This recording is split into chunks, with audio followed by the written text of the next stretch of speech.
Alright, brothers and sisters, we continue quickly to next points, answering Korra the Taimi and the new Dawa stars, cleaning up after the false grifters, those liberal modalists, heretics, pagans, mushrikeen, kuffar,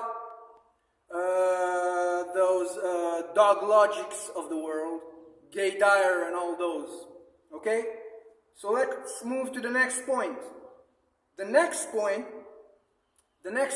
is the so-called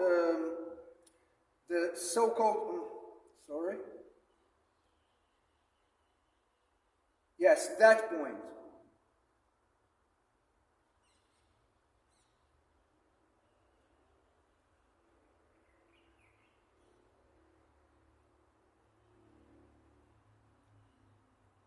Forgot what the point was, just a second.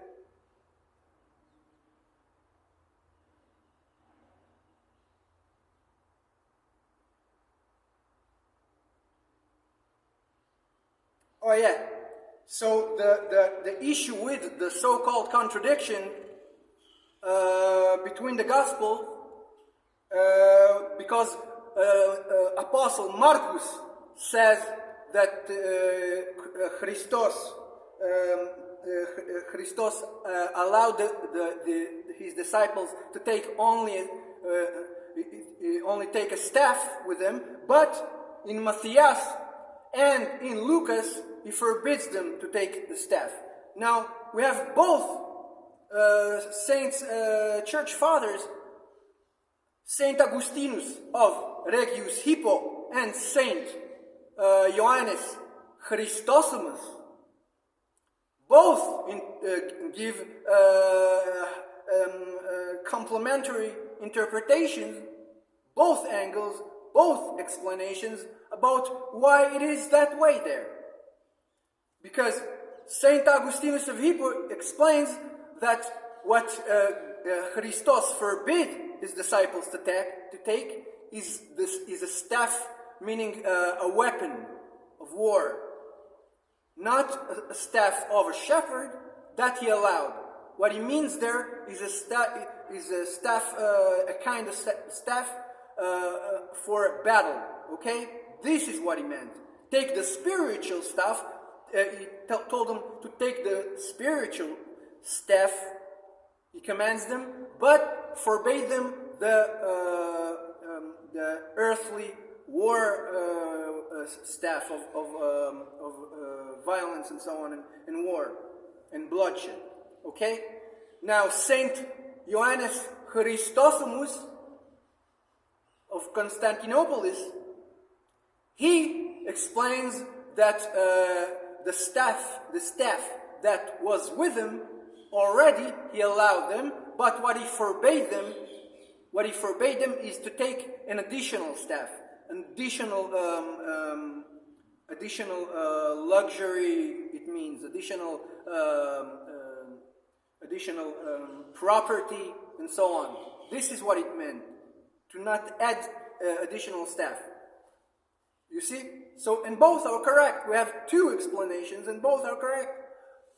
Now, I want to have another point that Korra made of so-called contradiction in the Gospels,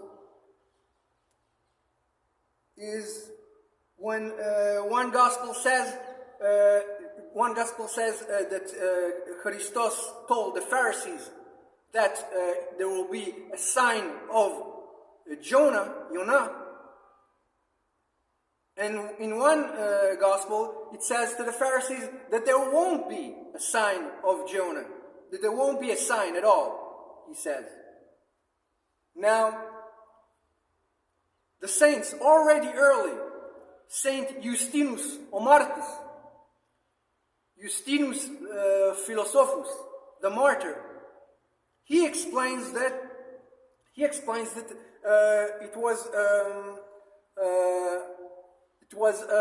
it means that Christos meant that the Pharisees demanded immediate sign. Also, another saint, I think it was Johannes Chrysostom, also interpreted that Christos didn't want, because they demanded a sign. Christos, who hid his divinity from men to test their faith, he refused to give miracles on demand. He refused immediate signs, not a future sign. So this is what the gospel, the apostle focuses on, his refusal to refuse the Pharisees miracles on demand, to show that they're not his boss. He will decide when to show signs, not them. So it focuses on that. The other gospel, they focus on the sign of Jonah to come, that he will be after 3 days resurrected. Okay? This is, they add this piece of information, so they're harmonized, again, the Gospels with each other, complementary to each other, with focusing on different spiritual aspects, and give us complementary pieces of historical information, how they heard it, those events. Okay? So this is solved very easily by the early fathers. Very early they solved it. And now we'll go to next to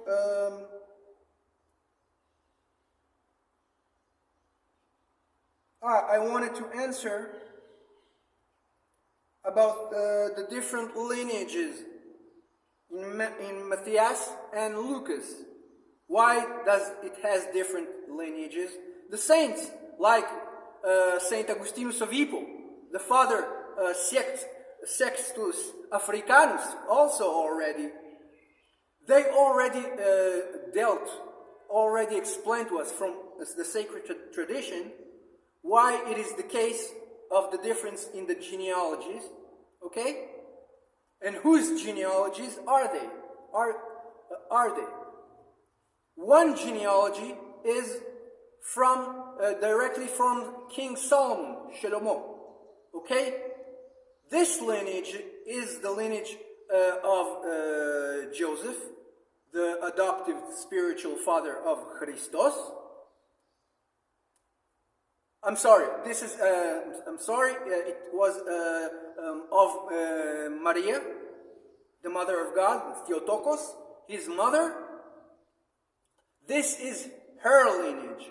Why it is said that it is titled as the lineage of Josephus, the carpenter? Why? Because, as Saint Augustinus teaches, all biblical genealogies always give the respect to the father as the head of the house. So they give Josephus the carpenter the respect, putting under his name both genealogies. But one is of Maria, and those genealogies, and the genealogy of Josephus, the carpenter, his genealogy is coming from David's son, other son, not Solomon, but Nathan. Okay?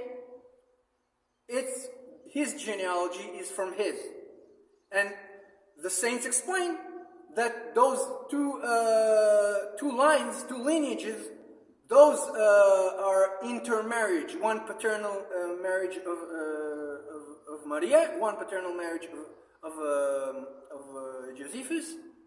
They intermarried between each other, and Libiano the Muslim, even he admits it. So he admits there are no contradictions there.